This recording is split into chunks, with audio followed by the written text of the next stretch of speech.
Hello everyone, welcome to current affairs funda. This is Manveer. आज की video में हम लोग इनपुट आउटपुट सॉल्व करेंगे जो कि मेंस लेवल का है, क्योंकि इनपुट आउटपुट वैसे भी प्री में नहीं पूछा जाता है, मोस्टली मेंस लेवल में ही पूछा जाता है। तो देखते हैं क्या क्वेश्चन गिवन है। यहाँ पर हमें दे रखा है ये क्वेश्चन, इसको हम पढ़ेंगे। ये जो है क्वेश्चन यहाँ से स्टार्ट होकर नेक्स्ट यहाँ तक जा रहा है, उसके बाद हमें सॉल्व करना है। तो पहले हम देखते हैं हमें क्या गिवन है। स्टडी द फॉलोइंग डायग्राम, इस डायग्राम को समझो and convert it into another diagram by implementing the instructions given which is given in each step to get next step. ये डायग्राम में हमें कुछ यहाँ पर नंबर्स और लेटर्स दे रखे हैं, इनका हमें को अलग दूसरे डायग्राम में इम्प्लीमेंट करना है। जो यहाँ पर इंस्ट्रक्शंस फॉलो हुए हैं उसके हिसाब से हमें नेक्स्ट में इम्प्लीमेंट करना है। तो हमें यहाँ पर दे रखा है, ये तो हमें गिवन है, ठीक है, ये गिवन है। इसमें हमें बताया गया है कि क्या इन्होंने लगाया है, वो यहाँ बताया गया है। और ये क्या है, ये स्टेप 1 है। स्टेप 1 के बाद जो चीज़ यहाँ पर आई है वो ये है, यहाँ लिखा हुआ है। क्या लिखा है, interchange the alphabet of the element. Alphabet जो है उसको चेंज करना है, इंटरचेंज करना है मतलब बदलाव करना है। That are in the boxes opposite to each other, जो बॉक्स उसके अपोजिट है उसमें बदलाव करना है, उसका इंटरचेंज कर देना है। मतलब कोई अगर नम ए यहाँ पे लिखा है जस्ट, तो ए यहाँ पे लिखा हुआ है, इसके सामने कौन सा अपोजिट है इसका, ये वाला। तो ए की जगह पर डब्ल्यू देंगे, डब्ल्यू की जगह पर ए ले देंगे, जैसा कि यहाँ पर हुआ है। डब्ल्यू यहाँ पर आ गया और ए यहाँ पर आ गया, ठीक है। यहाँ पर डी और यू होंगे, तो यू यहाँ पर आ गया और डी यहाँ पर आ गया, राइट। फिर उसके बाद ये अपोजिट है, तो y यहाँ आ गया और o यहाँ आ गया। फिर उसके बाद ये है e और t, तो t यहाँ आ गया, e आ गया। तो स्टेप 1 में क्या किया है, जो बॉक्सेस में यहाँ पर अल्फाबेट लिखे हैं उसको इंटरचेंज कर दिया है। एंड एक तो इतनी बात यहाँ पर हुई है, and divide all the even numbers by 2, और जो भी इवन नंबर्स थे उनको डिवाइड किया है 2 से। And add 2 to all odd numbers, और ऑड नंबर्स में क्या किया है, +2 कर दिया गया है।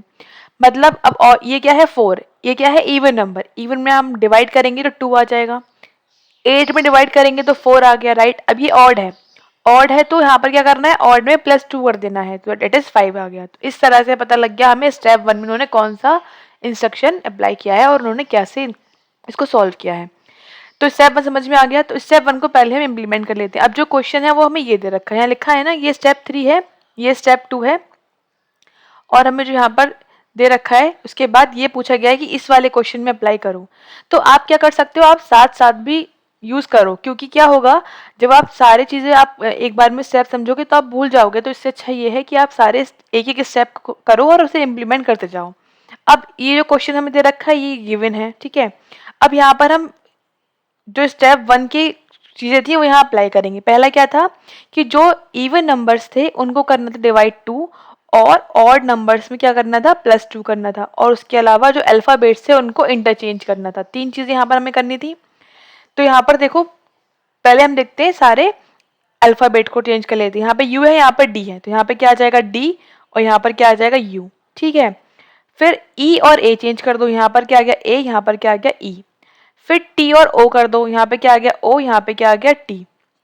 उसके बाद एल और सी करना है, तो यहाँ पर क्या आ जाएगा सी, यहाँ पर क्या आ जाएगा एल। तो इस तरह से सारे ये एक काम तो निपट गया। अब क्या करना है, इवन नंबर जहाँ पे देखिए उसको डिवाइड करो 2 से। 5 है नहीं, 6 डिवाइड बाई 2 दैट इज 3 आ जाएगा। 2 डिवाइड बाई 2 दैट इज 1 आ गया। 6 divide by 2 that is 3। 8 divide by 2 that is 4। 2 divide by 2 that is 1। उसके बाद 7 6 डिवाइड बाई 2 इज 3, और उसके बाद 8 को कर देंगे आ जाएगा 4, 6 को कर देंगे तो आ जाएगा 3, और यहाँ पे और कोई है नहीं। अब जो भी ऑड नंबर्स बचे हैं उनमें +2 कर दो। 5 + 2 कितना आ गया 7। उसके बाद 7 + 2 कितना आ गया 9। 3 + 2 कितना आ गया 5। देन 7 + 2 कितना आ गया 9। उसके बाद 3 + 2 कितना आ गया 5। 1 + 2 कितना आ गया 3, और 9 + 2 कितना आ गया 11, और 3 + 2 कितना आ गया 5। तो इस तरह से हमने स्टेप 1 यहाँ पर फाइंड आउट कर लिया। ठीक, समझ में आ गया किस तरह से करा है। अब देखो स्टेप 2 में क्या इंप्लीमेंट हुआ है। स्टेप 2 में लिखा है if an element contains vowel, अगर किसी भी एलिमेंट में बॉवल है, then subtract 1 from each of the numbers and replace the alphabet with the successive alphabet in the alphabetical series. ये बोल रहे हैं कि अगर बॉवल है, देखो अब बॉवल कहाँ कहाँ पर है, देखो बॉवल एक यहाँ पर है, हमें एक ये बॉवल मिला, एक ये मिला, एक ये मिला, और एक ये मिला, 4 जगह बॉवल है। बॉवल जहां पर भी है उसमें क्या करना है, हमें हर किसी से 1 माइनस करना है। तो यहाँ पे क्या आ जाएगा, ये अगर हम इसको सॉल्व करें 7u3 वाले को, तो देखो क्या आ जाएगा, 7 की जगह पे -1 कर दोगे तो कितना आ जाएगा 6 आ जाएगा, ठीक है। और 3 की जगह पे करोगे तो आ जाएगा 2। और replace the alphabet with the successive, तो यू के बाद क्या आता है यू वी, तो ये क्या आ जाएगा 6v2, है ना, देखो वही लिखा हुआ है 6v2।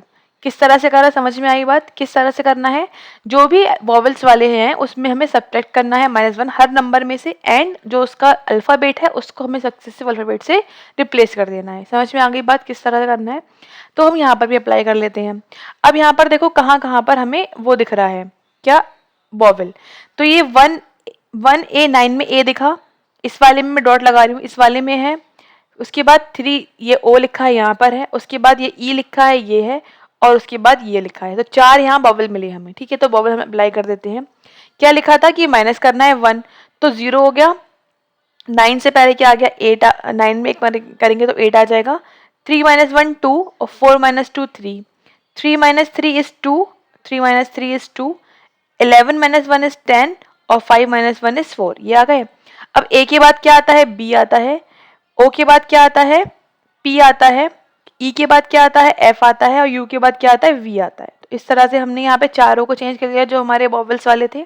अब नेक्स्ट स्टेप देखते हैं, नेक्स्ट में क्या बोल रहे हैं, इफ एलिमेंट कंटेन्स कॉन्सोनेंट, अगर कॉन्सोनेंट आता है then add 2 in each number, हर नंबर में 2 ऐड करो। अब जैसे ये फर्स्ट वाले ले लो 2W4, तो क्या करना है इसमें हमें 2 ऐड करना है, तो 4 आ गया, और यहाँ पे क्या क्या 6, and replace the alphabet with the presiding, presiding मतलब होता है पहले, पहले वाले से रिप्लेस करना है, और सक्सेसिव का मतलब होता है बाद में, बाद वाले से रिप्लेस करना है। तो यहाँ आपसे बोल रहे हैं पहले वाला रिप्लेस करो, W से पहले क्या आता है भाई UVW, V आता है राइट, तो यहाँ पे क्या आ जाएगा 4V6, तो आप देख सकते हो 4V6 इस तरह से यहाँ पर स्टेप 2 में हमारा आया है। +2 करना है और रिप्लेस करना है पहले वाले से, तो हम यहाँ पर अप्लाई करते हैं। यहाँ पर बाकी जो नंबर बचे इसमें क्या है कॉन्सोनेंट है, तो पहले हम +2 कर लेते हैं। 7 + 2 कितना आ गया 9, 3 + 2 कितना आ गया 5, 1 + 2 कितना आ गया 3, 5 + 2 कितना आ गया 7, उसके बाद 5 + 2 कितना आ गया 7, 4 + 2 कितना आ गया 6, और यहाँ पे क्या है 9 + 2 इज 11 एंड 3 + 2 इज 5, राइट। अब डी से पहले क्या आता है सी आता है, सी से पहले क्या आता है बी आता है, टी से पहले क्या आता है एस आता है ST, उसके बाद क्या बचा एल, एल से पहले क्या आता है के। तो इस तरह से हमने यहाँ पर स्टेप 2 को फाइंड आउट किया है। आई होप समझ में आया हो किस तरह से करना है। अब नेक्स्ट देखो क्या स्टेप इंप्लीमेंट हुआ है, तो स्टेप 2 था। अब step 3, for step 3 is coded in some special pattern. अब यहाँ पे कोई स्पेशल पैटर्न लगा है वो बताना है, वो हमें खुद से बताना है कि खुद से समझना है कि क्या लगा है। अब तक तो उन्होंने बता दिया हमें कि हमने ये यहाँ पर ऐसा ऐसा अप्लाई किया है। अब यहाँ पर जो ये थर्ड स्टेप है, ये वाला जो थर्ड स्टेप निकल के आया है, यहाँ बोल रहे हैं कोई स्पेशल पैटर्न लगा है। अब वो स्पेशल पैटर्न हमें यहाँ पर खुद ही ऑब्जर्व करना है कि इसके बाद ये जो चेंजेस हुए हैं वो किस तरह से यहाँ पर हुए हैं। ठीक है, तो देखते हैं क्या हुआ है चेंज। तो यहाँ पर अगर हम ऑब्जर्व करें, यहाँ पर क्या हुआ है देखो 4V6 को लिखा है J22, 4V और 6 इसको क्या लिखा है इन्होंने J22। तो अगर हम प्लेस वैल्यू की बात करें तो देखो V का प्लेस वैल्यू कितनी होती है 22 होती है, और 6 + 4 को अगर हम प्लस कर दें 6 + 4 को तो कितना आता है 10, और 10 किसकी प्लेस वैल्यू होती है J की प्लेस वैल्यू होती है। इसका मतलब उन्होंने क्या किया है, इसका मतलब ये किया है जो नंबर यहाँ पे दे रखे थे उनको प्लस किया और फिर प्लेस वैल्यू लिख दी, और जो यहाँ अल्फाबेट दे रखा था उसकी प्लेस वैल्यू यहाँ पर एज अ नंबर की फॉर्म में लिख दिया है, इस तरह चेंज किया है। अब यहाँ पे इसको देखो 7 S और 9, S का होता है 19 तो यहाँ लिख दिया 19, ठीक है। 7 + 9 करेंगे तो कितना आ जाएगा 16, और 16 किसका होता है प्लेस वैल्यू P की होती है, तो P19 आ गया, इस तरह से करा है। ऐसे 6 + 2 ऐड करेंगे तो कितना आ जाएगा 8, 8 किसका होता है H का, और V क्या होता है प्लेस वैल्यू 22। तो यहाँ पर इस पैटर्न को इन्होंने फॉलो किया है, तो हमें नेक्स्ट पैटर्न भी यहाँ पर इस तरह से बनाना पड़ेगा। हम देखते हैं किस तरह से इसको बनाएंगे। क्या किया है देखो 9 + 5, 9 + 5 कितना होता है 9 + 5 इज 14, 14 किसका होता है n का, और c का प्लेस वैल्यू क्या है 3 है, तो ये आ गया n3, ठीक है। अब देखो नेक्स्ट 0 + 8 कितना हो गया 8 हो गया, 8 होता है किसका h का, और b का क्या होता है वैल्यू 2 होती है, तो 2 आ गया h2। फिर यहाँ पर अगर हम देखें तो 2 + 3 5, 5 किसकी होती है e की, और p का नंबर कितना होता है 16। 3 + 7 कितना हो गया 3 + 7 हो गया यहाँ पर 10, 10 किसका होता है j का, और b का कितना हो जाता है 2, ठीक है, ये b लिखा था। 11 + 5 इज 16, 16 होता है p का, एंड देन k का कितना होता है 11 होता है।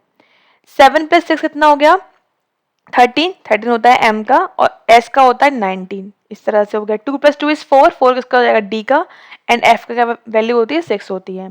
10 + 4 इज 14, 14 होता है n का, और v हो गया 22। तो इस तरह से ये स्टेप 3 हमने यहाँ पर फाइंड आउट किया है जस्ट नंबर वैल्यू से, जो हम सबसे पहले सीखते हैं रीजनिंग में कि किसकी वैल्यूज क्या है ABCD के अकॉर्डिंगली, तो वो यहाँ पर फॉलो हुआ है। तो इस तरह से हमने गिवन इनपुट के तीनों स्टेप यहाँ पर फाइंड आउट कर लिए हैं। अब आ जाते हैं क्वेश्चन हमें क्या दे रखे थे। क्वेश्चन में बोल रहे हैं which element will appear in the first column of third row in step 1। Step 1 में फर्स्ट कॉलम और थर्ड रो की बात कर रहे हैं। मतलब स्टेप 1 ये वाला हो गया। स्टेप 1 फर्स्ट क्या लिखा था, first column, right. First column ये है, कॉलम 1, कॉलम ये वाले होते हैं, कॉलम 1 2 3 और रो ये होती है। तो फर्स्ट कॉलम थर्ड रो क्या है 5T4, क्या लिखा है 5T4, that is option B यहाँ पर करेक्ट हो जाएगा। फिर नेक्स्ट बोल रहे हैं which element appear in the second column of third row in step 2। Step 2 में second column third row, step 2 ये है, सेकंड कॉलम ये है और थर्ड रो ये लिखी हुई है, मतलब 2F2 की बात कर रहे हैं। ये 2F2 आंसर हो जाएगा, मीन्स ऑप्शन सी यहाँ पर करेक्ट हो जाएगा। फिर क्या पूछ रहे हैं which element appear in the third column of first row in step 3। Step 3 में third column first row, step 3 है थर्ड कॉलम फर्स्ट रो, मतलब E16 किसकी बात कर रहे हैं, ये E16, that is option A यहाँ पर हम करेक्ट कर देंगे। नेक्स्ट क्वेश्चन क्या पूछ रहे हैं what is the highest number in step 3। Step 3 में हाईएस्ट नंबर कौन सा है। तो अगर हम स्टेप 3 की बात करें तो नंबर की अगर हम बात करें तो 3 2 16 2 11 19 6 और 22, क्या है हम नंबर हाईएस्ट 22। तो यहाँ पर हम क्या लिख देंगे 22, it is option number A is right here, right. तो इस तरह से इन क्वेश्चन को करना था सॉल्व। इतने ही क्वेश्चन थे यहाँ पर, काफी अच्छा क्वेश्चन था, शुरुआत में इजी था बट बाद में यहाँ पर खुद से बताना था कि कौन सा पैटर्न यहाँ फॉलो हुआ है। तो ये क्वेश्चन आपके मेंस के एग्जाम में पूछे जाते हैं, तो आप इसको प्रैक्टिस करिए। उसके अलावा आप डाउनलोड कर सकते हैं करंट अफेयर की mobile application from the play store. यहाँ पर आपको पूरा कोर्स मिल जाएगा रीजनिंग का कंप्लीट कोर्स, जिसमें सारे टॉपिक, जैसे ये टॉपिक है इसको भी डिस्कस किया गया है काफी डिटेल में। प्री की सारी क्लासेस हैं, मेंस की 40 वीडियोस आपको मिलेंगी, 40 पजल्स जो कि हाई लेवल की हैं, तो आप इसको ऐप पर जाकर अवेल कर सकते हैं। उसके अलावा मिलते हैं आपसे फिर नेक्स्ट वीडियो में। Thanks for watching, have a nice day.